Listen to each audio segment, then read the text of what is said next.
I recently discovered a new-to-me photographer named Erinn Springer.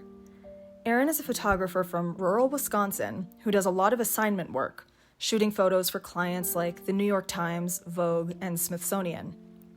After a death in the family, she returned to the village of 1,000 people where her family has lived for 7 generations, and realized just how unique her home is and how special it could be to tell the stories with the people and places she grew up with.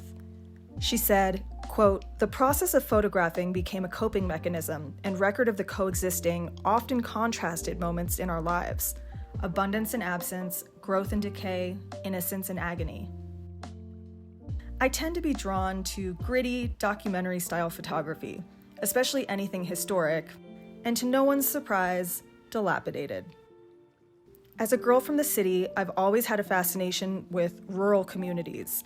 My photography and videography tend to reflect this new rural lifestyle. Photos taken at the local rodeo, wranglers at the park, cows and horses, and all the beautiful textures like old, sun-bleached wood and barbed wire. So when I saw Erinn's work showcasing rural fair photography, it struck a chord. The New Yorker said, quote, "Springer is attentive to the architecture of rural life, and her pictures are dotted with its silos, fence posts, rafter beams, lofts, clotheslines, and livestock barns. She is also attuned to textures. I knew I had found someone who was speaking my photography language." But what really grabbed my eye is her Dormant Season project and her ongoing Home is Where the Garden Grows project. It was raw and gritty, and it felt familiar. I realized her work reminded me of one of my favorite photographers, Sally Mann. There are a number of things that set Southern artists apart from anyone else. Their love of the past and their susceptibility to myth, and their willingness to experiment with romanticism, their obsession with place, and their obsession with family.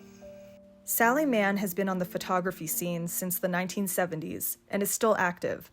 She's known for shooting large format black and white photos of her surroundings, focusing on her children and rural landscapes.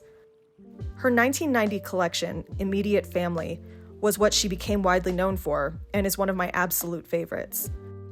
Again, raw and feral, documentary-style photography. This collection was also pretty controversial. While Mann described the photos as natural through the eyes of a mother, since she has seen her children in every state: happy, sad, playful, sick, bloodied, angry, and even naked. Some viewers felt like they were scandalous and abusive. For 10 years, she concentrated on her children. She photographed them playing and living, and she made art out of the ordinary. But the nudity and mysterious nature of the prints outraged some. Did you know what you were doing?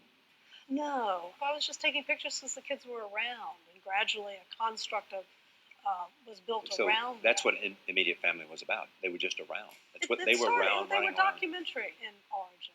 No, they grew less so. They grew to become what? Well, they grew to have a narrative around them and metaphorical implications. They got much more complicated. I think this is a part of why I love this collection so much. First off, I like that she embraces the imperfections and a raw sense of beauty. I also like that the viewer is able to apply their own experiences to the photo, even if it makes them uncomfortable. Maybe because it makes the viewer uncomfortable on some level. For instance, this photo of her daughter with a swollen eye caused some viewers to allege some sort of abuse, wherein the reality was that she got some gnat bites on her eye, which caused it to swell up. Beside the idyllic rural settings and feral children vibes, I also love the history and meaning behind her photos. Some of her southern landscape photos are taken at Civil War battlefields, so what you're looking at isn't just a beautiful scene, it's a beautiful scene with a painful history. Sally Mann's work plays tricks on you. The image is never the whole story, and you can create your own narrative for it. And I love, if it doesn't have ambiguity, don't bother to take it. I mean, I love that aspect of photography, the mendacity of photography. It's got to have some kind of peculiarity in it, or it's not interesting to me. Add on an eerie, dreamlike quality due to her use of classic photographic processes like wet plate photography with its natural distortion and imperfections, and she's able to walk that line between modern and historic, life and death.